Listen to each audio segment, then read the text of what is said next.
Entonces tenemos esta función f de x, y, z igual al logaritmo natural perdón, logaritmo natural de x cuadrado más y cuadrado más z cuadrado. Calculemos sus parciales. Parcial de f con respecto de x en el punto x, y, z. Parcial de f con respecto de y en el punto x, y, z. Y parcial de f con respecto a la variable z en el punto x, y, z. ¿Cómo calculamos estas parciales? Igual, piensa, empezamos con esta.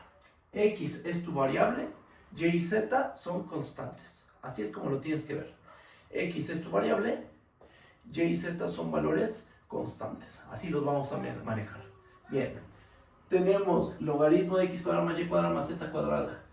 No hay problema.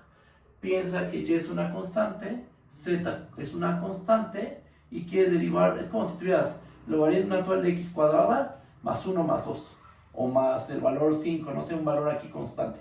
Ajá. Entonces así es como uno tiene que manejarlo. ¿Cómo se deriva esto? Con René de la cadena para funciones de Rn R. Ajá. ¿Qué nos va a terminar quedando? Derivada del logaritmo, ¿cuánto vale? Es 1 entre el argumento, que en este caso sería este argumento, por la derivada de esto respecto de x. Ajá. Derivada de todo esto respecto de x es 2x. Nos queda esto. ¿Ok? ¿Estoy ocupando regla de la cadena para funciones de varias variables? No. Aquí no estamos ocupando regla de la cadena para funciones de varias variables. Es simplemente un manejo correcto de la derivada parcial. Cuando derivas parcialmente respecto de x, por ejemplo, las demás variables son constantes. Y entonces lo que estoy derivando es una función de Rn R, donde la variable es x, y ocupo la regla de la cadena para funciones de Rn R. Nos queda la derivada de lo de afuera, que es 1 entre el argumento, que es x cuadrado más y cuadrado más z cuadrada, por lo de adentro, que es 2x. Hacemos lo mismo con la parcial de f con respecto a y y la parcial de f con respecto a z. ¿Qué nos va a terminar quedando? Esto va a ser 1 entre x cuadrada más y cuadrada más z cuadrada por 2y, y nos queda 1 entre x cuadrada más y cuadrada más z cuadrada por 2 veces z. Y listo. Ya tenemos todas las derivadas parciales. Si está bien o hay alguna duda. Entonces, cuando derivas parcialmente, calculas la derivada respecto a una cierta variable y todas las demás son constantes. ¿Ok? Es como la idea para hacer derivación parcial de una manera meramente práctica. Ok. Entonces ya tenemos este ejemplo y regresemos a este ejemplo de aquí. Esto vamos a hacerlo. Lo dejé, hay que me confundí porque justo se le hace un tratamiento especial, y lo que yo quería mostrar es cómo hacer de manera simple el cálculo de derivadas parciales, como aquí o como aquí. Ajá. Entonces este más bien es como el ejemplo, en realidad este viene a ser el ejemplo 3, donde aquí no hay de otra más que usar la definición de derivada parcial. O sea, por el límite. Ajá. Y bueno, pues vamos a hacer el ejemplo 2, que en realidad tendría que ser el último ejemplo, pero bueno, así lo enumeré. Borro esto, voy a borrar esta parte.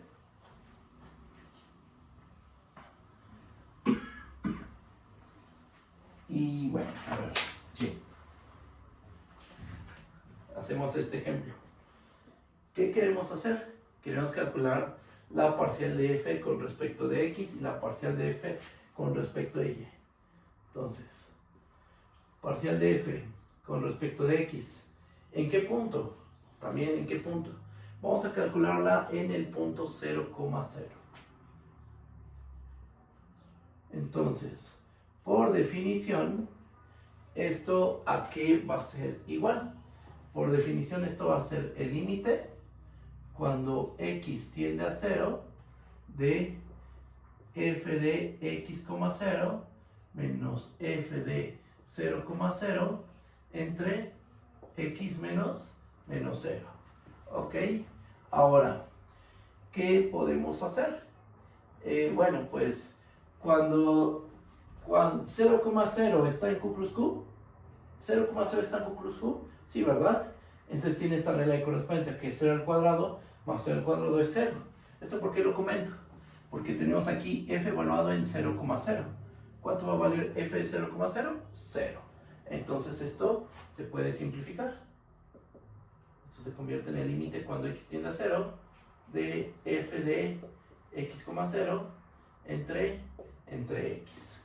Y uno dice, híjole, ¿y ahora cómo lo hacemos? Porque tenemos que esto puede valer, así que todo depende de quién sea x. Si x es un racional, entonces, ¿cuánto vale esto? X cuadrada. ¿Por qué no y al cuadrado? Porque y es 0. Entonces nos va a quedar x al cuadrado más 0 al cuadrado. Entonces nos queda nada más x cuadrada realmente. Ajá. Pero si x es irracional,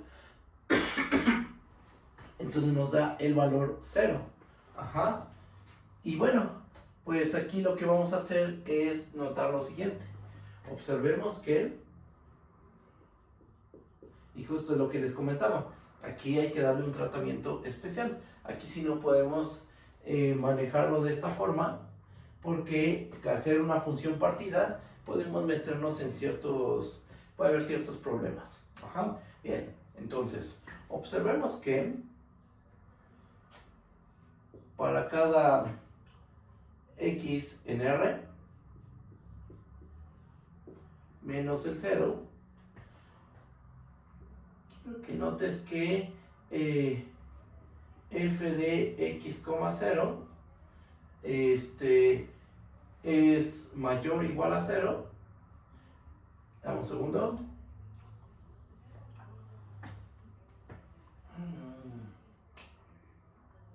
Dame un segundo. Sí. Sí. 0 es menor o igual a f de x,0 entre x, y esto es menor o igual a x. Y uno dice, ¿y cómo puedes ver eso? Bueno, es que hay que hacer casos. Ajá, x, ¿qué posibilidades tiene? X puede ser un racional o x puede ser un irracional. Por ejemplo, ¿qué pasa si x es un racional? A ver, aquí hacemos la prueba. Si x es racional,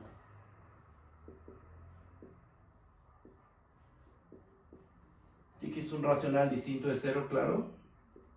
Entonces, pregunta, ¿cuánto vale f de x,0? Va a valer x cuadrada. ¿Estamos de acuerdo? Ahora, si yo divido esto entre x,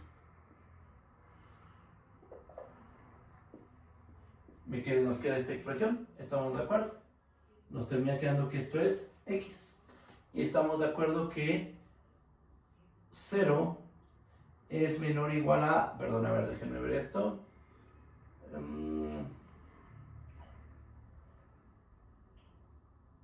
Sí, aquí hay un detalle, perdón. A ver, déjenme ver. Hay que ponerlo en valor absoluto. Así. Listo. Ahora sí, ya no hay tema. Pongámosle aquí valor absoluto. Acotamos de la misma manera. Valor absoluto, valor absoluto, valor absoluto. Y entonces nos queda que 0 es menor o igual a valor absoluto de f de x,0 entre x, y esto es menor o igual a valor absoluto de x. ¿Por qué el menor igual y no el igual? Bueno, es que si tenemos la igualdad, tenemos el menor o igual. Pues justo como su nombre lo indica, es menor o igual. Si tienes la igualdad, tienes el menor igual. Si tienes el menor estricto, tienes el menor o igual. Es menor o igual. ¿Ok? Entonces esto se va a satisfacer. Ahora, ¿qué pasa si x es un irracional? Si x es un irracional, bueno, pues no hay ningún problema, porque en este caso el valor absoluto de f de x,0 entre x es un irracional, ajá. Entonces, ¿esto cuánto va a valer? El numerador, ¿cuánto vale? Cuando tienes una pareja donde la primera entrada, que no es de la forma Q cruz Q, donde ambas entradas racionales, Entonces, ¿cuánto vale la función? 0. Nos va a quedar 0 entre valor absoluto de x, que esto es 0. Y entonces se tiene que, con esto tenemos que 0 es menor o igual a valor absoluto de f de x, 0 entre x menor o igual a valor absoluto de x. Sí, porque al ser esto 0, pues claro que esto va a ser menor o igual al valor absoluto de x y va a ser mayor o igual que 0. Entonces, sea cual sea el caso, se tiene esta desigualdad. Aquí está la prueba. Se dividió en dos casos. Caso en que x es racional y caso en que x es irracional. Y bueno, pues teniendo en cuenta esto, ¿cómo podemos concluir? Apliquemos teorema del sándwich. ¿Cómo? Pues simplemente, fíjate que esta función, la valor absoluto de x, cuando x tiende a 0, ¿cuánto vale? 0. La función constante 0, cuando x tiende a 0, ¿cuánto vale? 0. Por teorema del sándwich, el límite en medio, ¿a dónde tiende? A 0 también. Déjenme borrar esta parte y concluimos.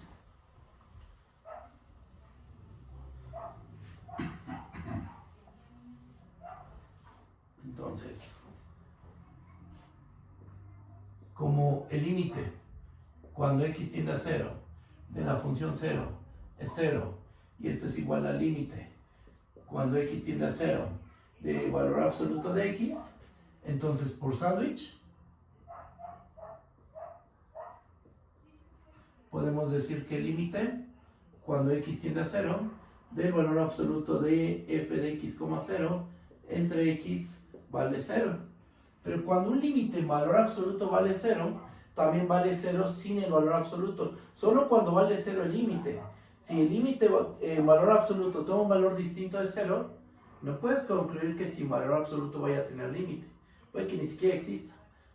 Pero justo en el caso en que este límite en valor absoluto es 0, entonces ahí podemos quitar estos valores absolutos y decir que el límite sin valor absoluto es 0.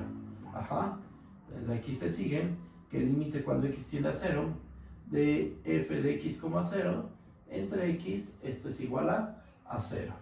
Ok, y con esto ya tenemos que la parcial de f respecto a la variable x en el punto 0,0 es 0. Y listo. Tenemos calculada la derivada parcial de f respecto a la variable x. ¿En qué punto? En el 0,0. ¿Por qué lo hicimos ahí, no en los demás puntos? Porque en los demás puntos ocurre que no existe la derivada parcial. Después vamos a ver ejemplos de ese estilo. Pero ahorita hicimos el cálculo en el 0,0. Les comento que en los demás puntos no va a haber derivadas parciales. Con un tratamiento análogo, pueden calcular ustedes la parcial de f con respecto a y. Es más, lo escribimos como un ejercicio para ustedes. La parcial de f respecto a la variable y en el punto 0,0 quedan como ejercicio.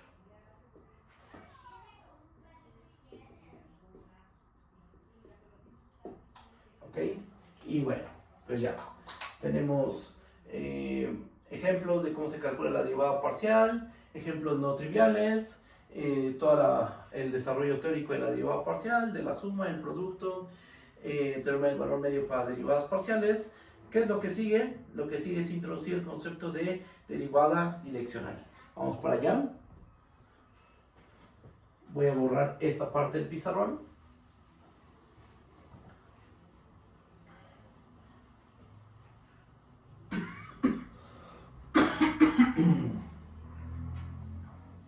A ver.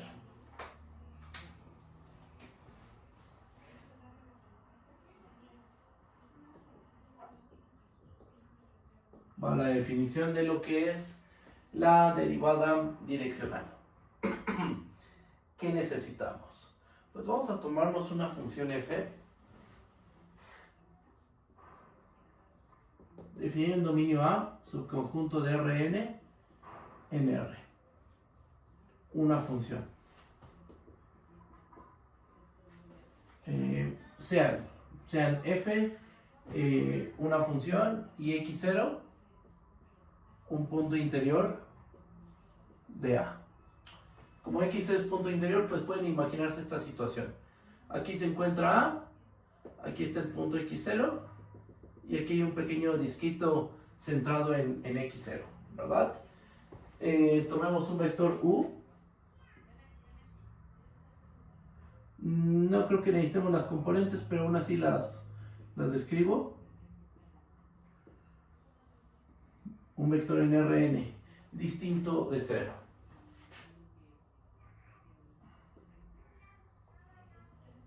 Ok. Definimos la derivada direccional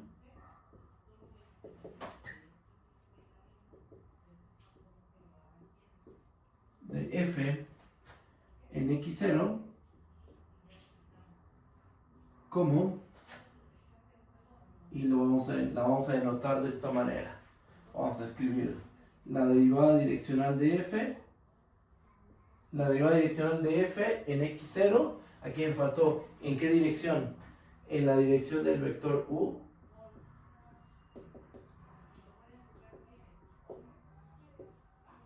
En la dirección de u, como, y ahora sí, vamos a usar esta notación. D de derivada, la f pues es nuestra función, u es la dirección respecto a la cual vamos a derivar, y el punto, ¿en qué punto? En el punto x0. Ok, esto es notación. ¿Cuál es el significado de esta notación? Bueno, pues esto va a ser el límite cuando t tiende a 0, ¿de qué? De f de x0 más tu menos f de x0 entre t. ¿Ok? Esa es la definición de la derivada direccional. ¿Vale? ¿Se parece la definición de derivada parcial? Un poco, sí se parece. De hecho, vamos a ver que la derivada direccional generaliza a la derivada parcial. Ajá. Y sí, porque cuando tomamos las direcciones canónicas, cuando aquí pongamos u igual a ei, lo que vamos a tener es la definición de derivada parcial. ¿Ok? Eso lo vamos a ver más adelante. ¿Va? Pero ahorita primero, vamos a interpretar geométricamente esto. ¿Qué es lo que está pasando? ¿Va? Después de eso vamos a ver la parte operativa. Cómo se opera con la derivada direccional. Ahí, la verdad, les voy a dejar la mayor parte de la operatividad como un ejercicio. ¿Por qué? Porque nosotros hicimos 2 o 3 incisos de la parte operativa de la derivada parcial. Y realmente el procedimiento viene a ser el mismo. El mismo procedimiento, las mismas técnicas ocupan. Entonces, creo que no vale la pena volver a hacer este desarrollo algebraico, la parte operativa, con derivada direccional. A lo mejor hago un inciso y ya. ¿Ah? Lo primero, de interpretación geométrica. Voy a borrar esta parte del pizarrón.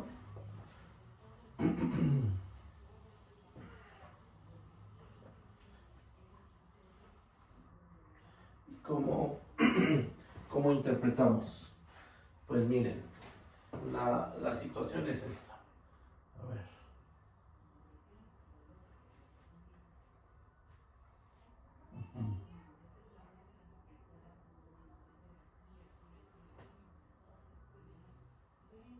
Ajá.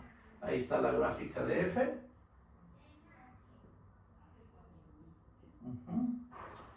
Por aquí tenemos al punto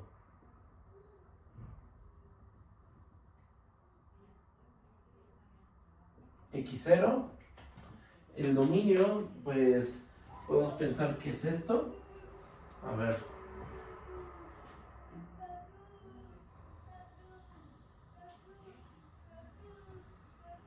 Supongamos que ese es el dominio de la función. Y aquí hay otro parámetro a considerar.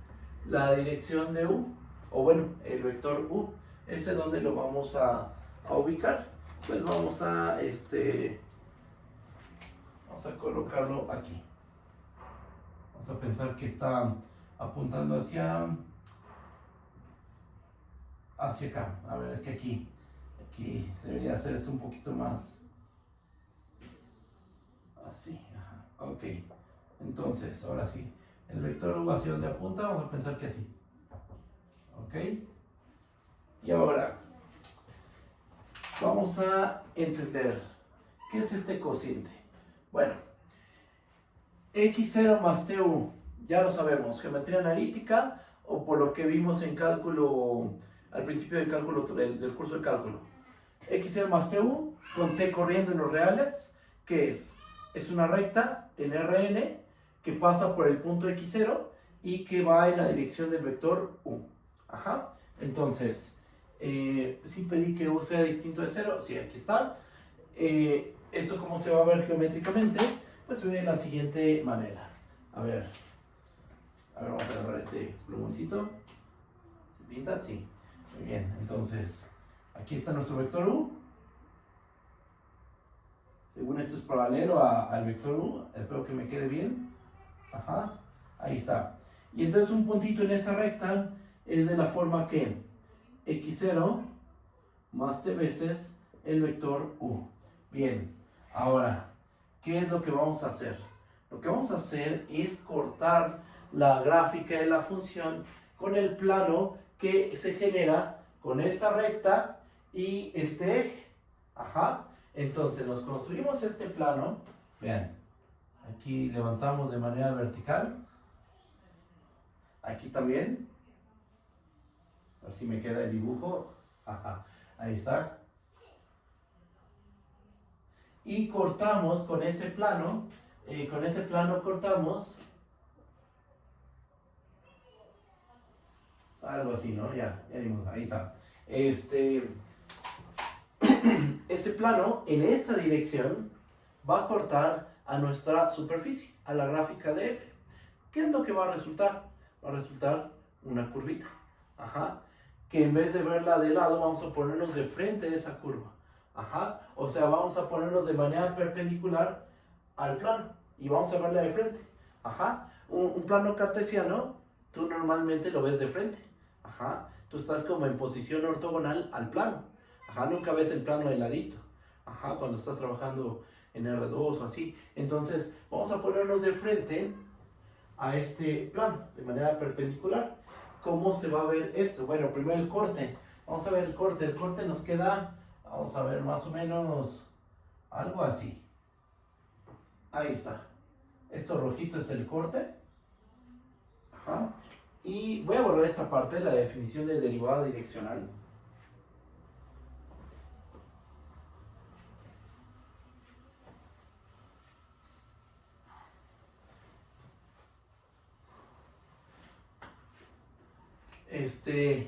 Entonces nos ponemos de frente. ¿Y qué nos va a terminar quedando? Pues nos va a quedar esta recta negra, que es la x0 más tu. Aquí está x0. Y por aquí se encuentra x0 más tu. Aquí tenemos a nuestro eje real. No sé, o sea, por acá se encuentra. Ajá. ¿Y qué más tenemos? Tenemos ese corte que hicimos aquí. A ver. Algo así. Ajá, déjenme lo pongo un poquito más curvo. Ahí está. Bien. Ahora, para este análisis geométrico, solo para esta interpretación, vamos a pensar que el vector u es de norma 1. Ajá. Solo para esto, vamos a pensar que el vector u tiene norma 1. En la definición de derivada direccional, no necesitamos que el vector u tenga norma 1. Debe de ser distinto del vector 0, eso sí, pero no es forzoso que tenga norma 1. Pero para darle una interpretación geométrica a la derivada direccional, una interpretación geométrica bonita, vamos a pedir que la norma de u, la norma de la dirección, sea 1, ¿ok? Entonces aquí lo escribo. Vamos a suponer, supongamos que la norma de u es 1. Solo para la interpretación geométrica, ¿ok? Ahora, ¿qué vamos a hacer? Si esto tiene norma 1, a ver, vamos a ver. ¿Qué punto es este? Este es el punto x0, f de x0. ¿Estamos de acuerdo? ¿Quién es este punto? Este es el punto x0, f de x0 más t veces u. ¿Ok? Ahora, calculemos, construyamos la recta secante. A ver, espérenme tantito. Vamos. Un segundo. Aquí está. Ya. Vamos a tomarnos la recta secante que pasa por x0, f de x0 y x0, f de x0 más tu. Entonces nos va a quedar, ojalá y me quede esto, a ver, ahí voy. Bueno, ahí está, según esa es la recta secante. ¿De qué depende esa recta secante? Pues si tú cambias la t, cambia este punto. X0 está fijo, ese punto está quietecito. Pero si tú mueves la t, va a cambiar este punto. Ajá, entonces aquí podemos ponerle L sub t. Esa es la recta secante que pasa por el punto x0, f de x0 y x0, f de x0 más tu. Una pregunta, ¿cuál es la pendiente de esa secante? MLT. ¿Cómo se calcula su pendiente? Diferencia de las ordenadas, que va a ser f de x0 más tu menos diferencia de las abscisas. Ajá, pero esto es un vector y esto es un vector. ¿Cómo puedo hacer la diferencia de las abscisas? Bueno, mide su distancia. ¿Cuál es la distancia que hay de x0 más tu a x0? Pues, a ver, vamos a calcularla. ¿Cuánto mide esto? Pues aquí lo podemos hacer el cálculo. ¿Cómo calculamos esa distancia? Con la norma. ¿Estamos de acuerdo? Esto va a ser igual a x0 más tu menos x0. Ajá. ¿Qué esto que va a ser igual? x0 y menos x0 se cancelan. ¿Estamos de acuerdo? Y nos queda la norma de tu. La t sale porque la norma saca escalares. ¿Y la norma de u cuánto vale? Vale 1.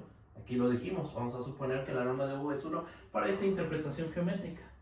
Entonces esto mide la distancia. Esto mide, o sea, la distancia es valor absoluto de t. Pero como la derivada, cuando te construyes el cociente diferencial, no pides que el denominador sea positivo o negativo, o sea, pues dependiendo, o sea, la derivada para función de RNR, ¿qué es? El límite cuando x tiene x0 de f de x menos f de x0 entre x menos x0. Ajá. X menos x0, ¿debe tener algún signo? No, depende por dónde te aproximes. Si te aproximas por la derecha a x0, entonces a la derecha, si te aproximas a la derecha por a x0, entonces va a tener x menos x0 signo positivo. Si te aproximas por la izquierda a x0, entonces x menos x0 va a tener signo negativo. Pero nunca le ponemos una condición al denominador de ser de signo positivo o signo negativo. Eso sería como pedir que solo nos aproximemos por la derecha o por la izquierda. Ajá. Por esa razón, para ver la diferencia de las ordenadas, no vamos a poner valor absoluto de t. Lo que vamos a poner es t, precisamente. Eso es lo que necesitamos, t. Pero eso está padrísimo porque ¿qué nos acaba de quedar? El cociente que teníamos en la definición de derivada, direccional. Ajá. Entonces, esta es la pendiente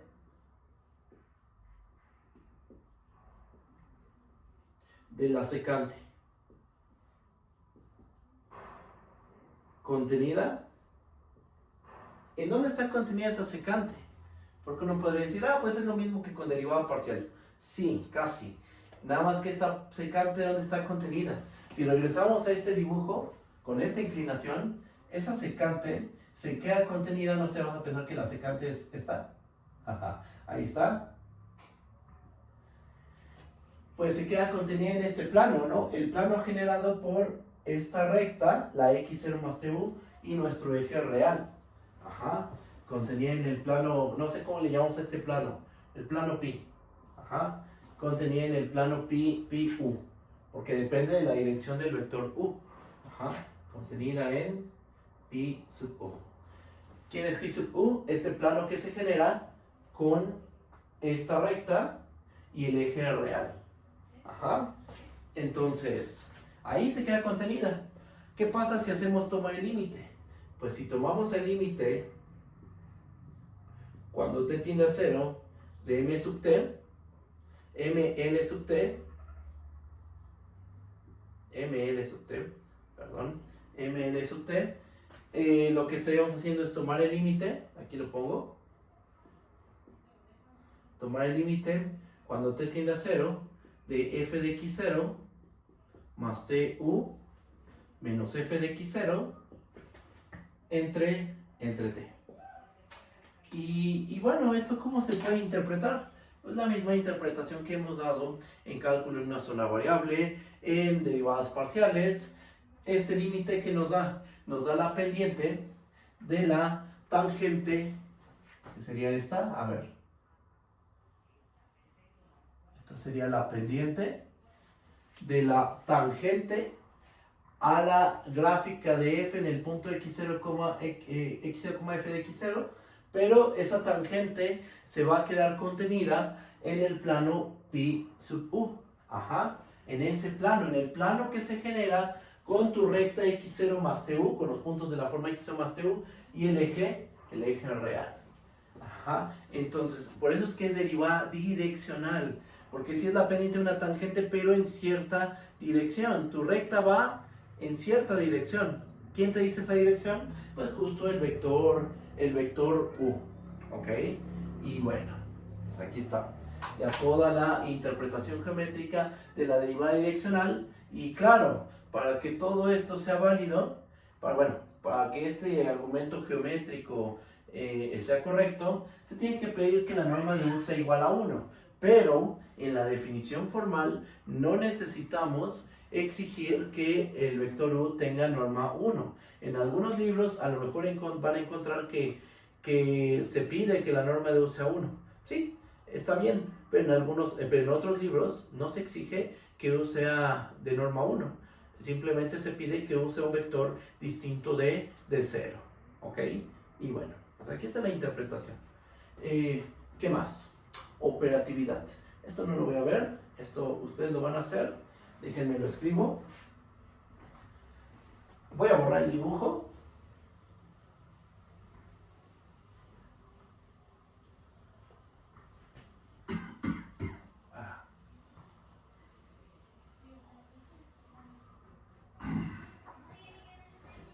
Entonces, propiedades, vamos a ver, propiedades operativas. Este es bueno, propiedades operativas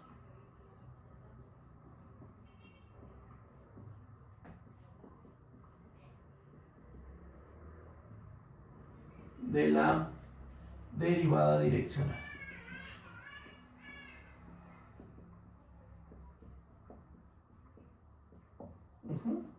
Ahí va. Vamos a tomarnos, sean f y g, dos funciones de un dominio A, subconjunto de Rn en R, y x0, un punto interior de A. Sea U un vector en Rn, distinto de 0. Ajá. Y vamos a supongamos que existe la derivada direccional de f en la dirección del vector u en el punto x0 y también la derivada direccional de g en la dirección del vector u en el punto x0. Entonces, vamos a tener los siguientes incisos. A ver, vamos a tener que la derivada direccional de f más g en la dirección del vector u en el punto x0. Esto es la derivada direccional de f en la dirección del vector u más la derivada direccional de g en la dirección del vector u y este valor en el punto x0. Prueba prácticamente la misma que hicimos para derivadas parciales, porque esa sí la hicimos, si se acuerdan. Ajá. La derivada direccional de c por g en el punto x0, entonces es una constante, esto va a ser igual a c por la derivada direccional de g en la dirección del vector u en el punto x0. Inciso D, la derivada direccional en la dirección del vector u de f por g en el punto x0, esto que va a ser igual, regla del producto, derivada del primero en el punto x0 por el segundo, así, más el segundo, la derivada del segundo por el primero. ¿Ok? Y regla del cociente. Regla del cociente. Si g de x0 es distinto de 0, entonces la derivada direccional de f entre g en el punto x0 aplica la misma regla. Derivada del numerador por el denominador menos derivada del denominador por el numerador entre el denominador al cuadrado. Entonces nos va a quedar derivada de f en x0 por g de x0 menos derivada de g en el punto x0 por f de x0 entre g de x0 al cuadrado. ¿Ok? Bueno, es la parte operativa con la derivada direccional. Debe ser un ejercicio. Es un ejercicio. Nosotros hicimos inciso A, inciso D, con derivada parcial. Inciso B es un caso particular del C, realmente. Y lo que sí dejé pendiente, bueno, para ustedes, es para las parciales. Sí les dejé ver que la parcial del cociente satisface esta regla. La prueba que hayan hecho para parciales, modifíquenla para obtener la regla del cociente para derivadas direccionales.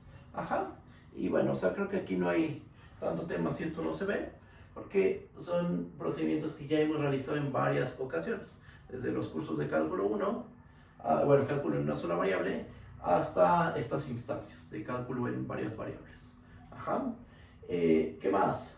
Pues bueno, en la siguiente sesión vamos a hacer un ejemplo de cómo se calcula una derivada direccional. Vamos a ver que una derivada direccional es una generalización de la derivada parcial, y después de eso no nos lleva mucho tiempo. Después de eso ya paso a definir el concepto de diferenciabilidad.